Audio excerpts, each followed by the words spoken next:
Listen closely, because this story is going to find you exactly where you are.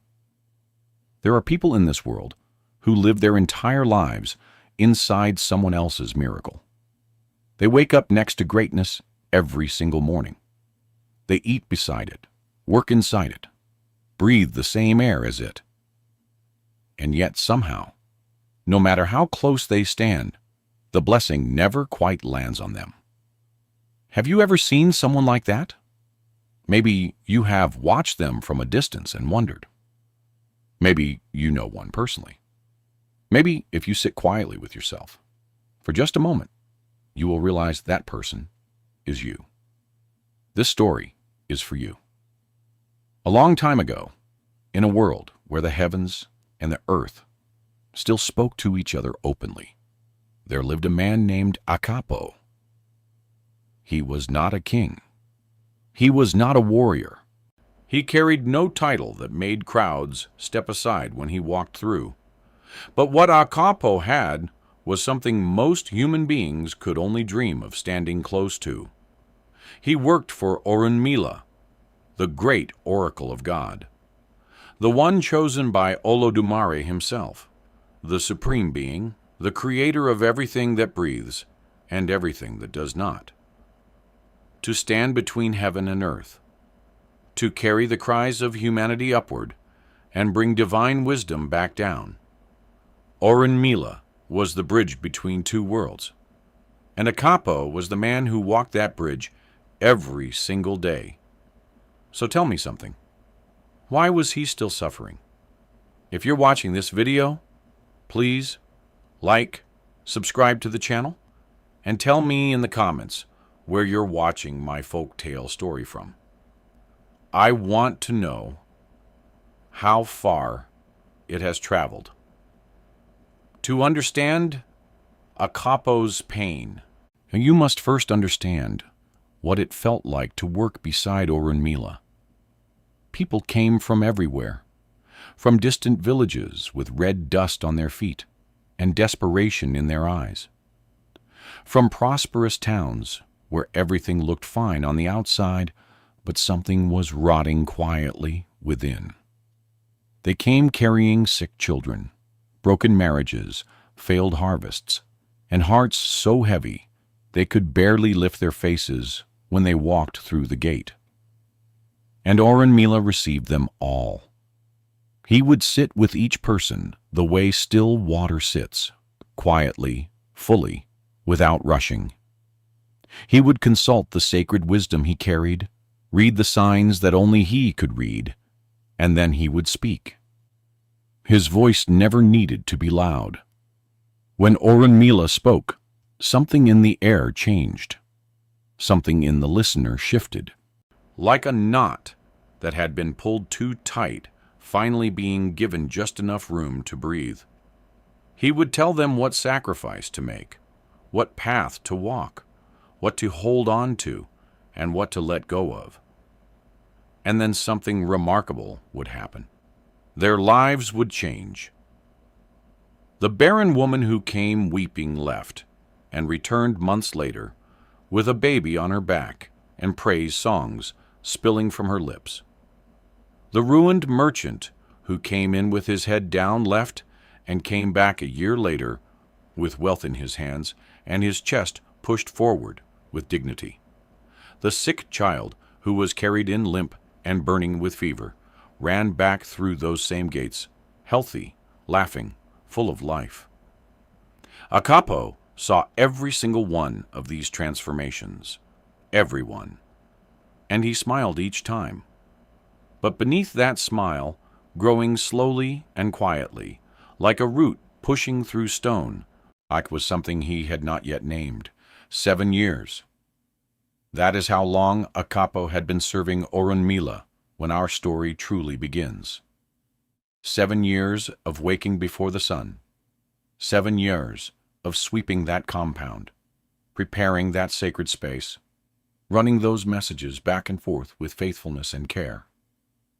7 years of watching broken people arrive and healed people leave.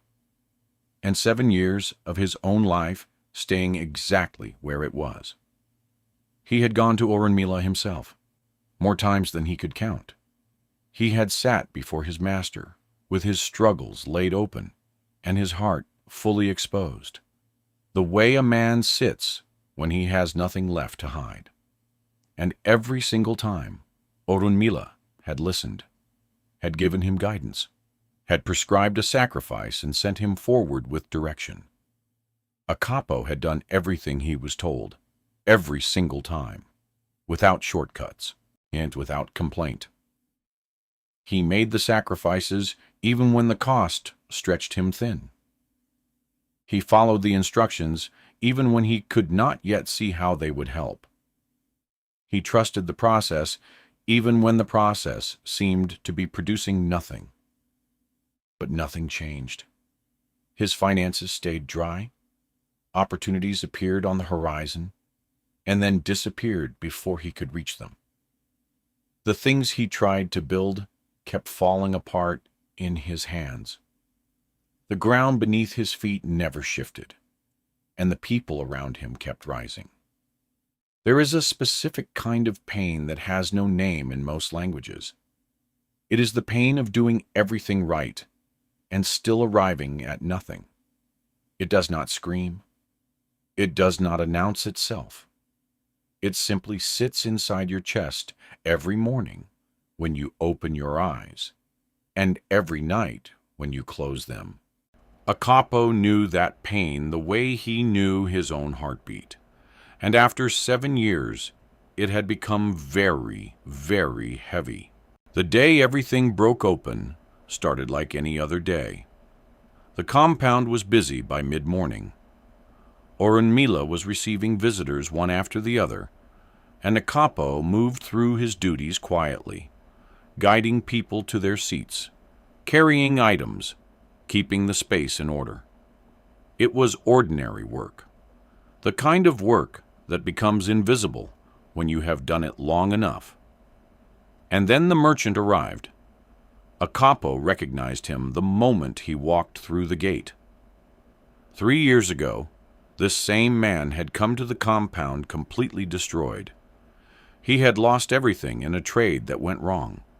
His goods, his savings, his reputation. He had sat before Orunmila trembling, barely able to speak, his sandals worn through, and his eyes hollow with shame. Orunmila had advised him. The man had obeyed, and he had left that day with nothing but a direction and a fragile thread of hope.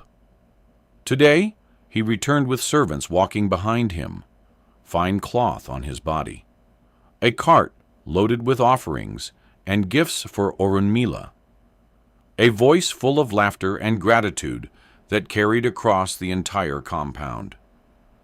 He walked straight past Akapo without a glance, did not slow his steps, did not recognize the man who had greeted him at that gate 3 years ago when he had nothing. He walked straight to Orunmila and fell to his knees singing praises, while his servants began unloading wealth at the oracle's feet. Akapo stood in the dust and watched, and something inside him that he had been holding together with both hands for 7 long years simply gave way, not with noise, not with drama, just a quiet, devastating release. So like a rope that has finally been pulled one time too many. That night, while the compound slept, Akapo sat alone in the dark. The fire had burned down to embers. The compound was quiet in the way that only deep night makes things quiet. A stillness so complete, you can hear your own thoughts moving. And Akapo's thoughts were loud. He went over everything, every sacrifice, every instruction followed, every year given. He examined his service, the way a man examines a field he has worked tirelessly, looking for the reason the harvest never came. And he could find nothing. He had not been dishonest. He had not been lazy. He had not cut corners or cheated the process. He had given Orunmila his best years, his full effort, his genuine faith. And still, nothing. But the merchant had given a few months. And the merchant had everything. The woman with no children had come once, just once, and she had a baby. The sick elder had visited twice, and he was dancing at the market by the third week. But a capo, who lived here, who served here, who breathed this compound's air every single day, a capo was still in the same place he had started. And sitting there, in the dark, with the embers dying, and the silence pressing in around him, something shifted in his thinking. A thought arrived that was so bold it almost frightened him. If Orunmila cannot fix this, then I will go above Orunmila. I will go directly to Olodumare, the Supreme Being himself. He turned the thought over carefully, feeling its weight, testing its edges. It was not the kind of decision a man made lightly. Going to Olodumare directly, without protocol, without the oracle's blessing, and without invitation, was something almost unheard of. But a capo was done waiting for heard of. Before the embers went completely cold, his mind was made up. He would leave before dawn. He was gone before the first bird sang. No message left behind. No explanation. No permission asked. Just a capo, rising from his mat in the deepest hour of the night, straightening his cloth, and walking out of the compound gate with nothing but his decision and the darkness ahead of him. The path away from the compound felt ordinary at first. The same red earth he had walked 1,000 times. The same trees standing like silent elders on either side of the road. The same cool air of early morning that smelled of dew and sleeping earth. But as he walked further, something began to change. It started subtly. The air grew thicker, not in a suffocating way, but in the way that air feels just before something significant happens, charged, aware, paying attention. The colors of the pre-dawn sky shifted in ways that had no natural explanation. Shades of deep blue and silver that seemed to pulse rather than simply sit still. And the sounds changed. The ordinary sounds of the world, insects, distant water, wind in leaves, slowly gave way to something else. Echoes, voices from his past, faint and layered over each other, rising around him like mist. He heard the voice of the barren woman singing her gratitude. He heard the merchant's laughter bouncing off invisible walls. He heard the sound of a child, running, healthy and free. Every transformation he had ever witnessed. Every breakthrough that had happened for someone else. Playing back around him as he walked, as if the road itself was asking him a question. Are you sure about this, Capo? He set his jaw and kept walking. He was sure. The road between the human world and the presence of Olodumare was not a road that appeared on any map. It was not found by searching. It was found by need, by the kind of desperate, bone-deep need that strips a person down to their truest self and then points them forward. A capo had walked it before as Orunmila's messenger, carrying words that were not his own. But this time he carried his own words, his own pain, his own questions. And the road felt completely different. Every step forward seemed to require something from him, not physically, but internally, like the path was testing the quality of what he was bringing. His doubts rose up around him like walls. Every failed sacrifice played before his eyes. Every morning he had woken up disappointed. Every moment he had watched someone else receive what he had been praying for.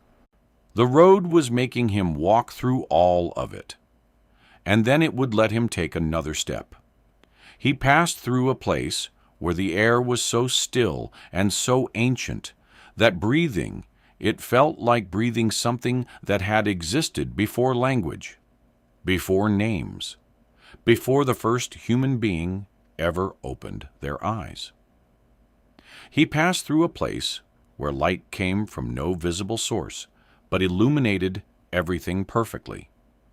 He passed through a place where time seemed to fold in on itself, and he was briefly, terrifyingly, everywhere at once. And then, without any grand announcement, without thunder or spectacle, he arrived. The weight of where he was standing hit him like a wall. His knees wanted to go down. He let them, and from that lowered position, with his forehead nearly touching the ground, a capo opened his mouth and began to speak. He spoke carefully at first, the way a man speaks when he knows the weight of who is listening and does not want a single word to land wrong. He said he came with respect. He said he came not out of arrogance or rebellion, but out of confusion so deep it had begun to feel like drowning. He said he was a faithful man, not a perfect man. He was quick to say that, not perfect, but faithful. Genuinely, consistently, unreservedly faithful. And then he laid it all down. 7 years of service. 7 years of sacrifice. 7 years of watching transformation happen around him like weather that visits every house on the street except his. He described it plainly, without exaggeration, because the plain truth was already painful enough without decoration. He talked about the barren woman, the ruined merchant, the sick elder. He talked about the people who came once and left changed, while he lived there and stayed the same. He talked about the sacrifices he had made when he could barely afford them, the instructions he had followed when he could not see their logic, the faith he had held on to when every evidence around him suggested he should let go. And then his voice changed. It dropped lower, quieter. The careful, measured quality gave way to something rawer and more honest than anything he had said so far. He said, "I am not asking for more than others. I am only asking for what is fair. I am only asking why the oracle who carries everyone else's burden to you seems unable to carry mine." He paused, and then the most vulnerable words of his life fell out of him before he could stop them. "Why, I am beginning to wonder if you even see me." The silence that followed those words was enormous. And then the silence shifted. Something had been set in motion. Orunmila was in the middle of receiving a visitor when the summons arrived.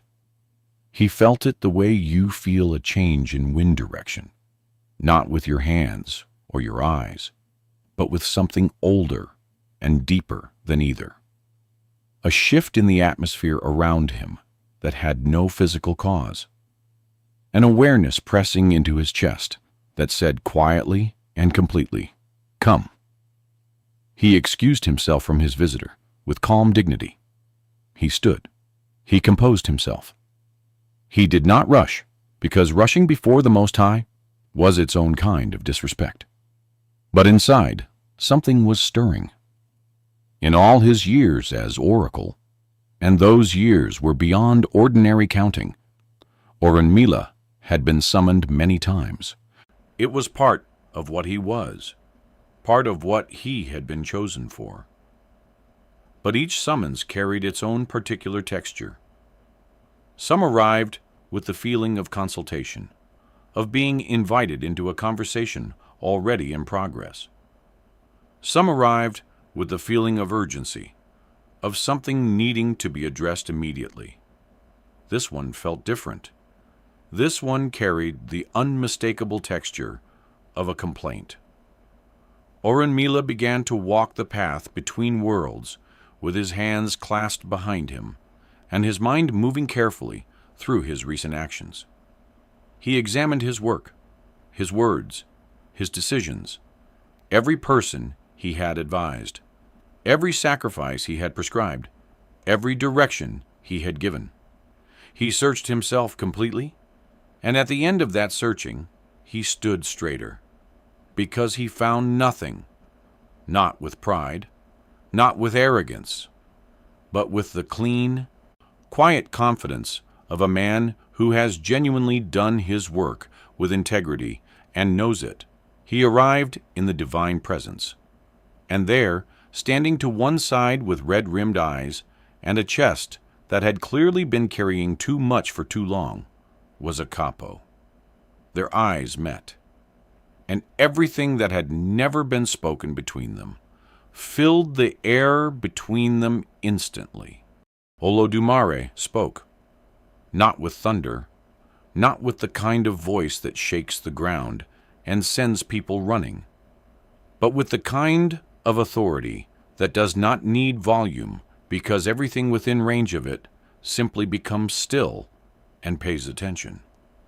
Every word of Akapo's complaint was laid before Orunmila with perfect precision, not summarized, not softened.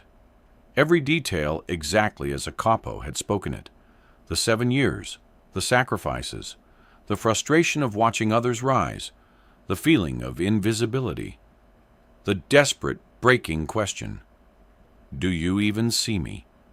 Orunmila stood and received every word without flinching. He did not interrupt. He did not shift his weight with impatience. He did not look at Akapo with any expression that could be read as dismissal or contempt. He simply listened, fully and completely, the way he had always listened to everyone who came before him.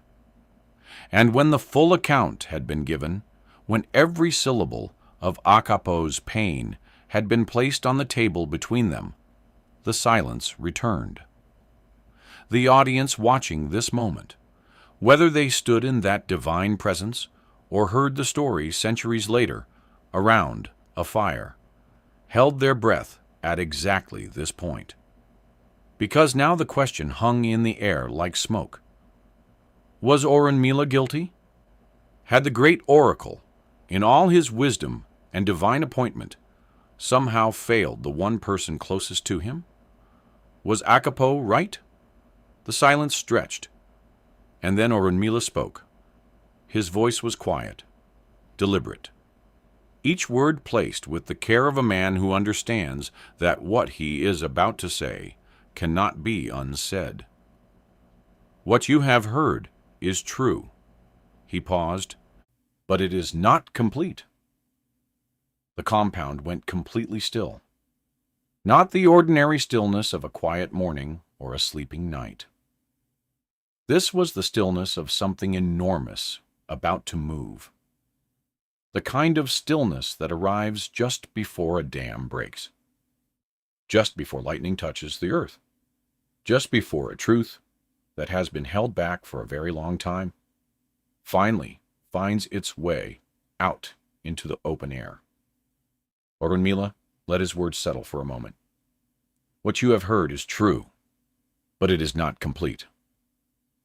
And then he continued. He said, "I have never ignored Akapo. Every time he came to me, I received him fully.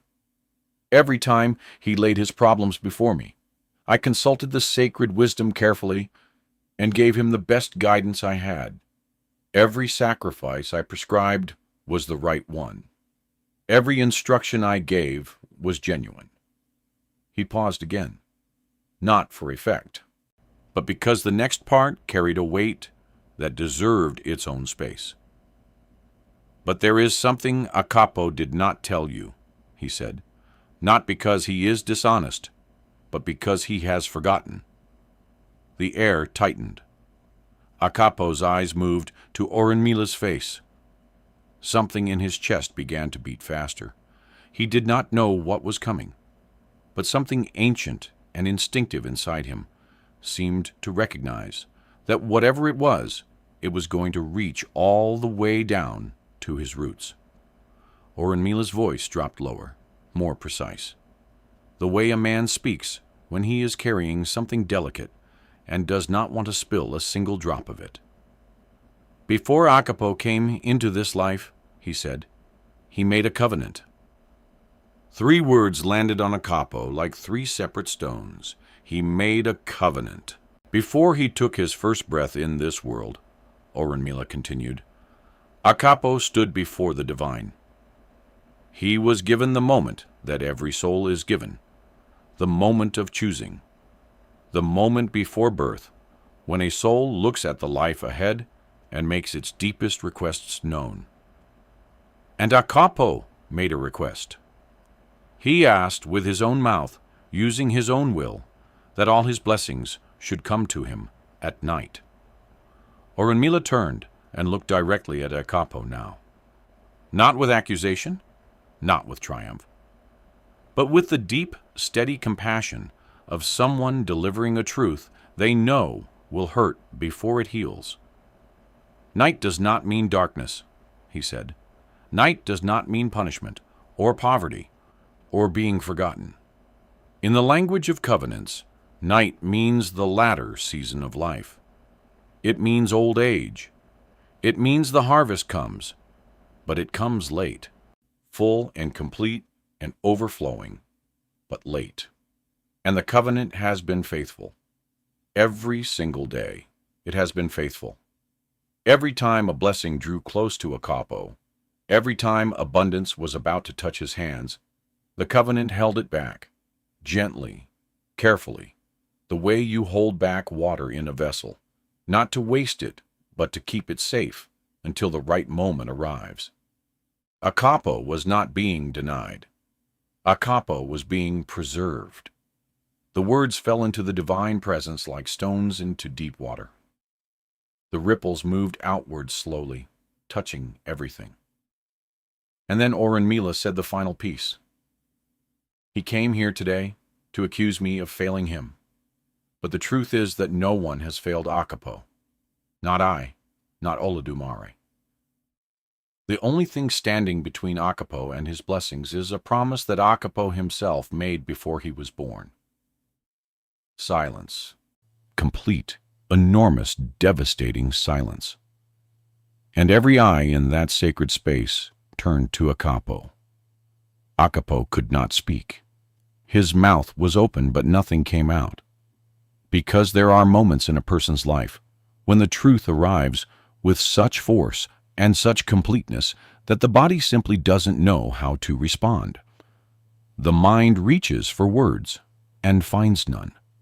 The chest reaches for breath and has to remind itself how. This was that moment for Akapo. He stood there in the presence of the Most High, with Orunmila's words still ringing in the air around him. And he tried to do the one thing he desperately needed to do in that moment. He tried to remember.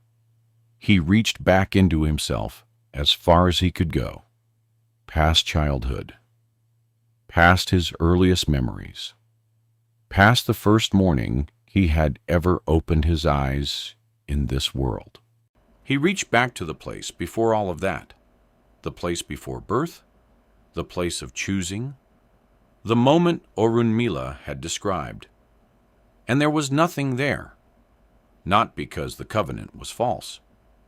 He could feel, even as he searched, that it was real. It had the weight of something real.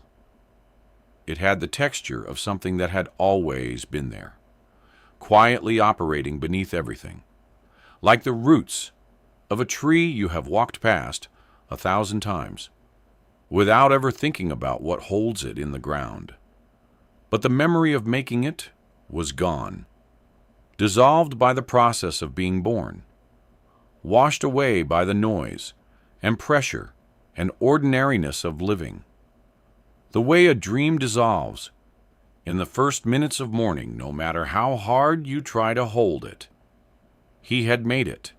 He could not deny it. And yet he could not remember it.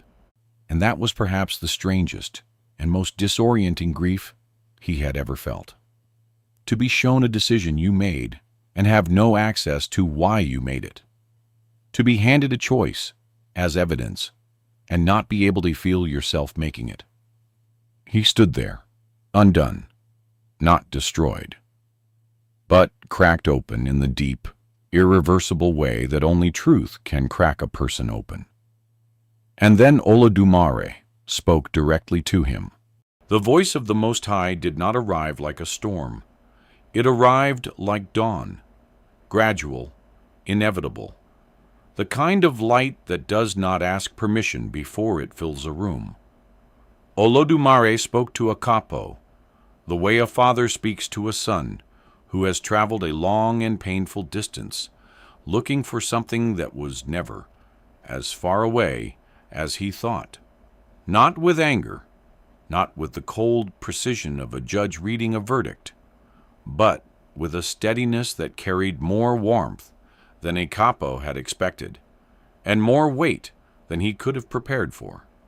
He said, "You have not been abandoned, Akapo. You have not been overlooked. You have not been passed over, or forgotten, or left behind. Every blessing that was promised to you before you entered this world is real. It exists. It is intact. It is waiting with the same faithfulness that you have shown in your service. But you have been searching for it in the wrong season." He paused, and then came the words that would live in Akapo's chest for the rest of his days. The words that would become the answer to every confused, frustrated, sleepless night he had ever lived through. The problem was never that your blessings were missing, Akapo. The problem is that you were looking for them in the morning when you yourself asked for them to come at night. The words landed, and something in Akapo's chest, a knot that had been pulled tight for 7 years, wound so deeply into him that he had stopped noticing it was there, began, slowly and painfully, to release. Olodumare continued. He spoke about the danger of incomplete stories, about the way pain, when it speaks, he speaks loudly and leaves out what it cannot see, about the new order that would govern how such matters were brought forward going forward, through proper process, through intermediaries, through a system that ensured all sides of a story arrived together before any judgment was made. And then he looked at Akapo one final time. "Go back," he said. "Live your life. Trust your season. What is yours is coming. And when it comes, you will understand why it could not have come any sooner." Akapo pressed his forehead to the ground and wept. The walk back was nothing like the walk forward. On the way there, Akapo had moved with the urgent, driven energy of a man running toward a confrontation. Every step had been fueled by years of stored frustration, by the merchant's laughter still echoing in his ears, by the burning need to finally be heard by someone powerful enough to do something about what he was feeling. On the way back, he moved slowly, not with defeat, not with shame, but with the particular slowness of a man who has just been handed something heavy and true and is learning, step by step, how to carry it properly. He thought about the covenant. He turned it over in his mind, the way you turn over a stone you have picked up from a river, examining it, feeling its weight, noticing the way the light falls on it differently, depending on which angle you hold it from. He could not remember making it, but he was beginning, slowly, to understand why a version of himself might have chosen it. Before the noise of living, before the confusion of watching others rise and feeling left behind, and before the weight of 7 years pressed down on a faith that had been genuine, but had never been tested the way his had been tested. Before all of that, in the clarity of the pre-birth moment, perhaps Akapo had known something about himself that the pressures of living had buried too deep to reach. Perhaps he had known that he needed time to become the kind of man who could hold what was coming without being destroyed by it. Perhaps the waiting was not the obstacle. Perhaps the waiting was the preparation. He arrived back at the compound as the sun was beginning its descent, painting the sky in shades of amber and deep gold. The gate was open. The compound was quiet. The day's visitors had gone. And Orunmila was sitting in his usual place, waiting. He looked up when Akapo walked in. He took in the expression on his face, the red eyes, the loosened jaw, the particular stillness of a man who has been cracked open and is still finding his shape again. He read all of it in a single glance, the way only Orunmila could read a person, and he said nothing for a long moment. Just let Akapo walk across the compound and sit down across from him. The evening light fell between them. The fire crackled softly nearby. And when the silence had held long enough to become comfortable rather than tense, Orunmila spoke. 3 words. "Now you know." Akapo looked at him and felt the full weight of those 3 words, not as a reprimand, not as a reminder of who had been right and who had been wrong, but as a door opening, a gentle, unhurried, permanent door opening. He tried to apologize. He opened his mouth and began to say the words. That he was sorry for going behind his master's back. He was sorry for taking his pain above Orunmila's head without even trying to have a real conversation first. Sorry for the years of quiet resentment he had carried without saying so. But Orunmila raised his hand softly and stopped him. "Do not apologize for seeking truth," he said. "A man who goes looking for answers is never wrong for looking. What matters is what he does with the answer once he finds it." Akapo was quiet for a moment, and then he asked the question that had been forming inside him the whole walk back. "How do I live now?" he said, "knowing that my blessings are coming, but I cannot see when? How do I wake up every morning and keep going when I do not know how many more mornings there are before the night arrives?" Orunmila looked at him for a long time, and then he said, "You live the way a farmer lives in a long, dry season. You don't dig up the seed to check if it is growing. You do not abandon the field because the rain has not come yet. You tend what is in front of you. You show up, you remain, and you trust that the seed knows what it is doing underground, even when you cannot see it from above. Your blessings are growing, Akapo. They have always been growing. You just could not see the roots from where you were standing." Akapo sat with those words for a long time, and something in him that had been clenched for 7 years finally, fully let go. He did not become a different person that night. Change does not work that way. Real change is slow and quiet and happens mostly in the places no one can see. But something had shifted at the root. And roots, once shifted, change everything that grows above them. Years passed. Akapo served differently now. Not with the driven, desperate energy of a man trying to earn something he was afraid would never come, but with the grounded, unhurried faithfulness of a man who knows that his name is already written on something good and is simply living toward it. He was lighter, more present, more genuinely available to the people around him. And people noticed.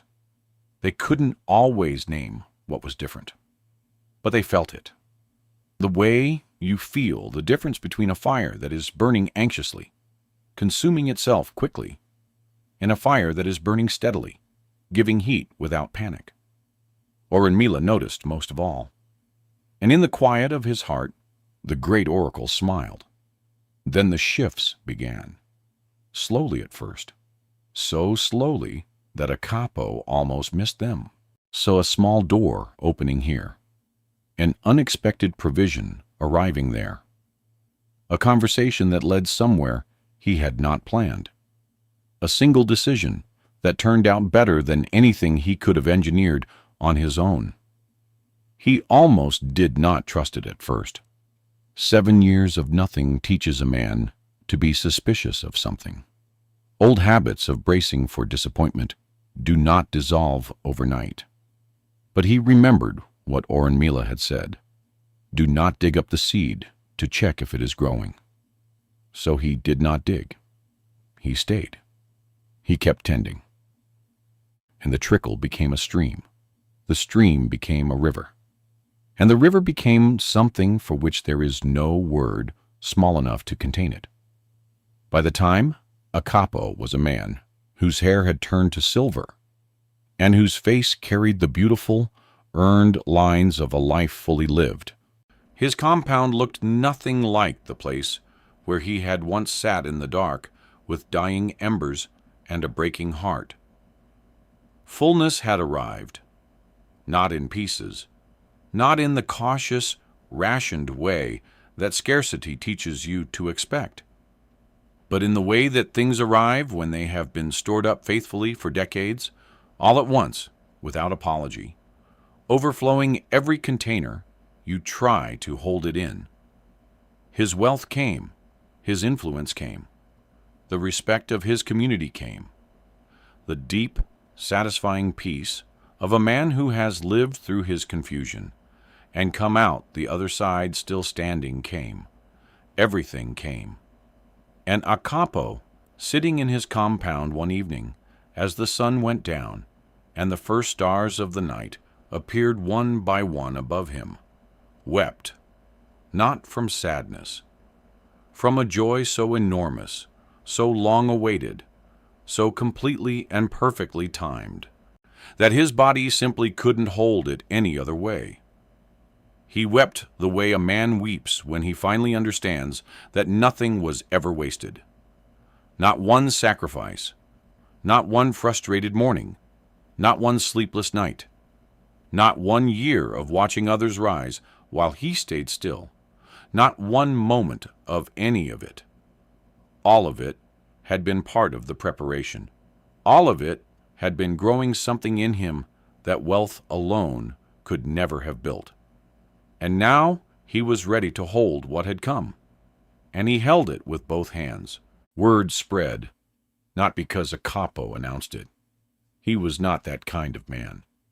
But communities see, people watch, and when a man who struggled quietly and faithfully for the longest season suddenly blooms in his later years, like a tree that waited for exactly the right rain, people come. They came to sit with him. Young men burning with impatience and confusion. Women faithful and overlooked and tired in ways that sleep could not fix. Servants and apprentices watching others rise and wondering what was wrong with them. They came, and a capo received them all, the way Orunmila had once received him, quietly, fully, without rushing, and he told them everything. Every painful chapter, every misunderstood season, every moment he had almost given up, every sacrifice made through gritted teeth in the dark, the journey to Olodumare, the confrontation, the forgotten covenant, the slow, real, unglamorous process of learning to trust a season he could not see the end of. He told them all of it. And he always ended the same way. He would look at them, really look at them, the way a man looks when he wants what he is saying to land somewhere that lasts. And he would say, Do not be so quick to believe you have been forgotten. Do not look at another person's harvest and decide that yours is never coming. The timing of your life is not an accident. And some of the most powerful things you will ever do will happen not when you force the door open, but when you trust that the door knows exactly when to open. Your night is coming. And when it comes, it will be worth every single morning you spent waiting for it. The story of a capo, the man who served the oracle of God and still suffered, who went all the way to the Supreme Being with a complaint and came back carrying a truth he had forgotten before he was born, is a story that has lived for a very long time, not because it is simply entertaining, but because it is true in the way that the deepest stories are always true. True in the way that you recognize it. True in the way that something in your chest shifts when you hear it. True in the way that you know, without being told, that it was meant for you. The story you have just heard is a beautiful tale drawn from the ancient wisdom of the Yoruba people of Africa, a tradition that holds some of the most profound understanding of human destiny, divine timing, and the relationship between a soul and its creator that the world has ever known. I tell it to you today to wake something in you, to remind you that delay is not denial, that being close to greatness does not always mean instant access to it, that faithful, unseen, unrecognized seasons are not evidence that you have been abandoned. They are often evidence that something extraordinary is being prepared. And to remind you of something that Akapo learned the hard way, so that perhaps you do not have to. Before you declare that you have been forgotten, ask yourself if there is a covenant you cannot see, but that is faithfully keeping its word. Before you decide that God has looked away, ask yourself if the season you are in is exactly the season you were built for. Because sometimes what looks like being left behind is actually being held. And sometimes the night you have been dreading is exactly when the most beautiful things in your life will finally arrive. If you were a capo, sitting in that compound night after night, watching everyone else rise, would you have had the courage to keep going? Would you have trusted the season, even when you could not see the end of it? Or would you have walked away before your night arrived? I want to know your answer. Leave it in the comments below, because every story is like a candle, and the right story, heard at the right moment, can light the path for someone who is sitting in the dark right now and does not know how much longer they can hold on. God bless you. And may your night come full, overflowing, and more beautiful than anything you dared to hope for.